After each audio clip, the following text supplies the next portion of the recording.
Hello. Today I'm going to read from Treasury of Children's Classics from Weathervane Books, edited by Samuel Carr and Carolyn Jones. And the passage I'll be reading comes from Mark Twain. This is a chapter of The Adventures of Tom Sawyer. It's called Whitewashing. Saturday morning was come, and all the summer world was bright and fresh and brimming with life. There was a song in every heart, and if the heart was young, the music issued at the lips. There was cheer in every face and a spring in every step. The locust trees were in bloom, and the fragrance of the blossoms filled the air. Cardiff Hill, beyond the village and above it, was green with vegetation, and it lay just far enough away to seem a delectable land, dreamy, reposeful, and inviting. Tom appeared on the sidewalk with a bucket of whitewash and a long-handled brush. He surveyed the fence, and the gladness went out of nature, and a deep melancholy settled upon his spirit. 30 yards of board fence 9 feet high. It seemed to him that life was hollow, and existence but a burden. Sighing, he dipped his brush and passed it along the topmost plank, repeated the operation, did it again, compared the insignificant whitewashed streak with that far-reaching continent of unwhitewashed fence, and sat down on a tree box, discouraged. Jim came skipping out of the gate with a tin pail and singing Buffalo Gals. Bringing water from the town pump had always been a hateful work in Tom's eyes before, but now it did not strike him so. He remembered that there was company at the pump. White, mulatto, and Negro boys and girls were always there, waiting their turns, resting, trading playthings, quarreling, fighting, skylarking. And he remembered that although the pump was only 150 yards off, Jim never got back with a bucket of water in under an hour. And even then, somebody generally had to go after him. Tom said, "Say, Jim, I'll fetch the water if you'll whitewash some." Jim shook his head and said, "Can't, Marse Tom. Old Missus, she told me I got to go and get this water and not stop fooling around with nobody.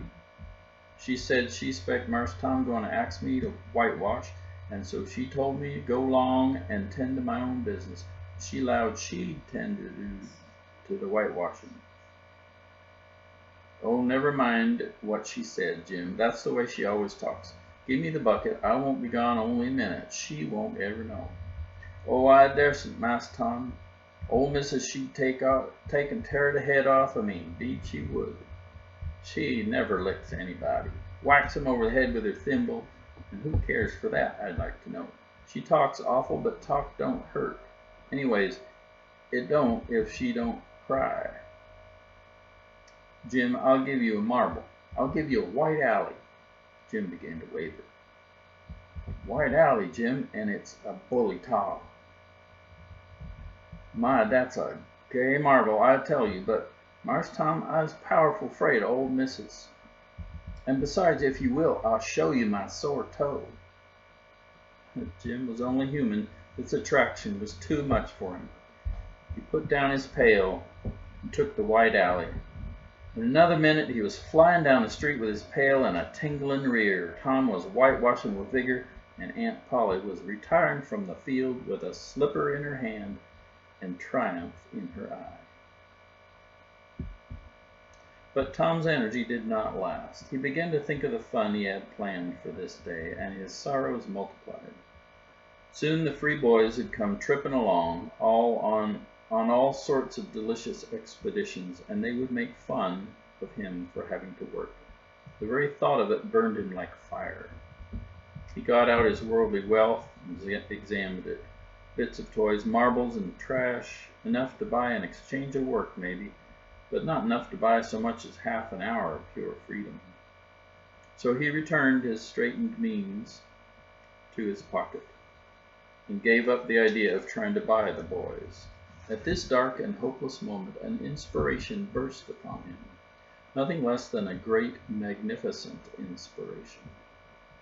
He took up his brush and went tranquilly to work. Ben Rogers hove in sight presently, the very boy of all boys whose ridicule he had been dreading. Ben's gait was the hop, skip, and jump, proof enough that his heart was light and his anticipation high. He was eating an apple, and given a long, melodious whoop at intervals, followed by a deep-toned ding, ding, dong, for he was personating a steamboat. As he drew near, he slacked speed, took the middle of the street, leaned far over to starboard, and rounded to ponderously and with laborious pomp and circumstance, for he was impersonating the big Missouri, a steamboat, and considered himself to be drawing 9 feet of water. He was boat and captain and engine bells combined, so he had to imagine himself standing on his own hurricane deck, giving the orders and executing them. "Stop her, sir! Ling-a-ling-ling!" The headway ran almost out, and he drew up slowly across the sidewalk. "Ship up the back! Ling-a-ling-ling!" His arms straightened and stiffened down to his sides. "Set her back on the starboard! Ling-a-ling-ling! Chow! Chow! Chow! Chow!" His right hand, meantime, describing stately circles, for it was representing a 40-foot wheel. "Let her go back on the larboard! Ling-a-ling-ling! Chow! Chow! Chow! Chow!" The left hand began to describe circles. "Stop the larboard! Ling-a-ling-ling! Stop the larboard! Come ahead on the starboard! Stop her! Let your outside turn over slow! Ling-a-ling-ling! Chow! Wow! Wow! Get that headline lively now! Come out with your spring line! What are you out about there? Take a turn around that stump with the bright bite of it! Stand by that stage now! Let her go! Done with the engine, sir! Ling-a-ling-ling! Shh! Shh! Trying to gauge Cox. Tom went on whitewashing, paying no attention to the steamer. Ben stared a moment and then said, "Hiya! You're up the stump, ain't you?" No answer. Tom surveyed his last touch with the eye of an artist. Then he gave his brush another gentle sweep and surveyed the result as before. Ben ranged up alongside of him. Tom's mouth watered for the apple, but he stuck to his work. Ben said, "Hello, old chap. You gotta work, eh?" "Oh, why, it's you, Ben. I weren't noticing." "Say, I'm going in swimming, I am. Don't you wish you could? But, of course, you'd rather work, wouldn't you? Of course you would." Tom contemplated the boy a bit, said, "What do you call work? Why, ain't that work?" Tom resumed his whitewashing, answered carelessly, "Well, maybe it is, maybe it ain't. All I know is it suits Tom Sawyer."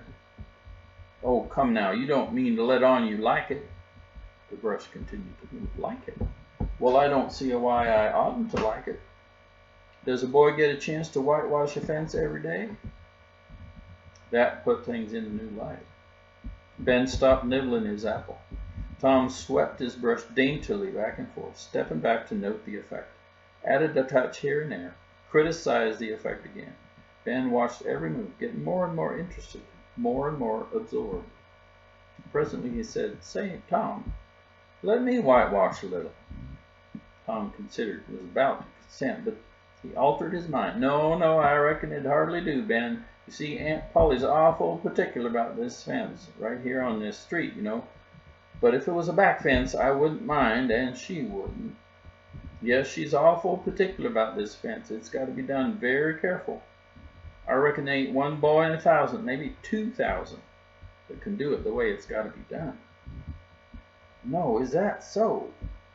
Oh, come now, let me just try, only a little. I'd let you if it was me, Tom." "Ben, I'd like to, honest Injun, but Aunt Polly, well, Jim wanted to do it, but she wouldn't let him. Sid wanted to do it, but she wouldn't let Sid. Now, don't you see how I'm fixed? If you was to tackle this fence and anything was to happen to it—" "Oh, shucks, I'll be just as careful. Now, let me try. Say, I'll give you the core of my apple." "Well, here. No, Ben, now don't. I'm afraid I'll give you all of it." Tom gave up the brush with reluctance in his face. but alacrity in his heart. And while the late steamer, the big Missouri, worked and sweated in the sun, the retired artist sat on a barrel in the shade close by, dangling his legs, munching his apple, and planned the slaughter of more innocents. There was no lack of material. Boys happened along every little while. They came to jeer, but remained to whitewash. By the time Ben was fagged out, Tom had traded the next chance to Billy Fisher for a kite in good repair. And when he played out, Johnny Miller brought in for a dead rat and a string to swing it with, and so on, hour after hour. And when the middle of the afternoon came, from being a poor poverty-stricken boy in the morning, Tom was literally rolling in the wealth. He had, besides the things I have mentioned, 12 marbles, part of a Jew's heart, a piece of blue bottle glass to look through, a spool cannon, a key that wouldn't unlock anything, a fragment of chalk, a glass stopper of a decanter, a tin soldier, a couple tadpoles, 6 firecrackers, a kitten with only one eye, a brass doorknob, a dog collar, but no dog, the handle of a knife, 4 pieces of orange peel, and a dilapidated old window sash. He had had a nice, good, idle time all the while, plenty of company, and the fence had 3 coats of whitewash on it. If he hadn't run out of whitewash, he would have bankrupted every boy in the